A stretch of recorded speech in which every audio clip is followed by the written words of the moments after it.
Let me sing you a lullaby, or at least share with you a part of one.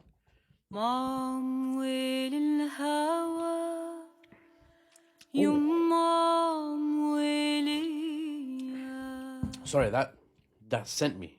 That's amazing too. My wife did some sort of karak chai thing. Anyway, what you just heard is a Palestinian charities single called Lullaby, released in the run-up to Christmas. Eventually, it ended up in the United Kingdom #1, top of the charts. I'm not a music man, but I think getting to #1 must be quite challenging, no?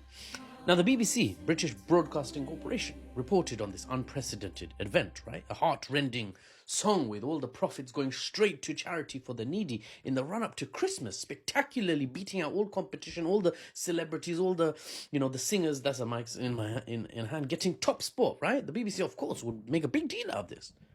Wrong. I couldn't find a single article by the BBC on this. The only article I found was in the culture section, with a whole article about half a month ago dedicated to Kylie Minogue, a singer, I think, where Lullaby, the Palestinian song, was mentioned very briefly as, I quote, in third place and only 231 sales behind Wham, is the charity single Lullaby by Together for Palestine, the organization. Then the article goes back to talking about Kylie Minogue, who's arguably far more important. Now, what's this all got to do with geopolitics? Well, in this digital mobile phone age, it's harder for administration. We're getting into the analysis, right? Not the news is done now. Go if that's what you wanted. Or look up Lullaby. It's actually quite a banger. And it's a sort of a cappella, so there's not actually instruments in it, from what I know, if that's important to you. Now, the analysis. In this digital mobile phone age, it's harder for administrations, governments, to engineer a narrative if the engineered narrative is too far removed from the truth, from reality. It kind of constrains what administrations can do. You can only stretch so far before it snaps and your citizenry basically lose trust in you. A larger and larger percentage of the citizenry will lose trust in you the further away from the truth that you go with your peddled narrative. We may be moving towards a world, therefore, where it's harder to engineer citizen consent, the consent of the public for violent action based on lies. You'll have to base it on something true.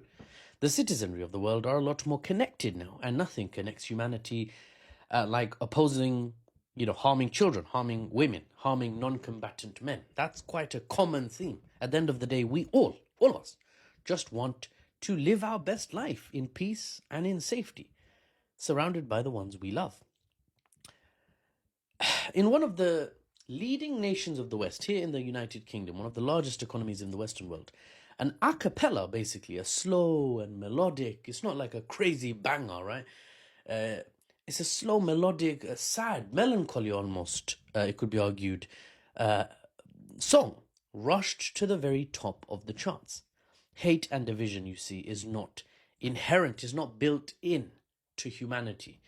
It is learned. You have to learn to hate. And the small groups, the special interests intent on teaching that hate, teaching division, sowing division, divide and conquer after all, those small groups are having to work much harder in this new digital age, because people can just bust their phone out and be like, I call BS. I just saw something. The reality is completely different from the nonsense you're peddling. So it's much harder. You have to work much harder.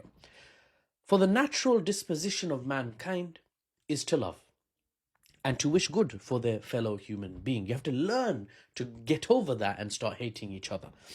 And it's getting harder to get people to go over that hump and eventually hate.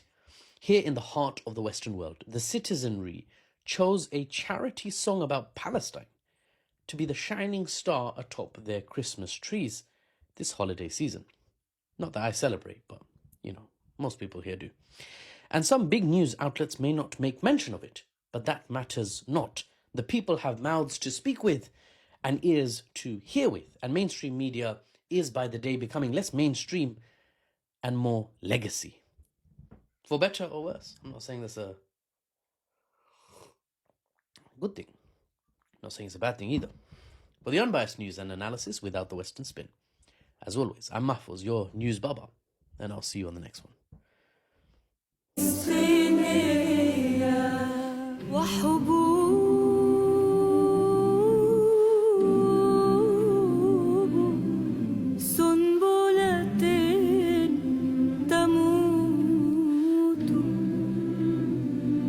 the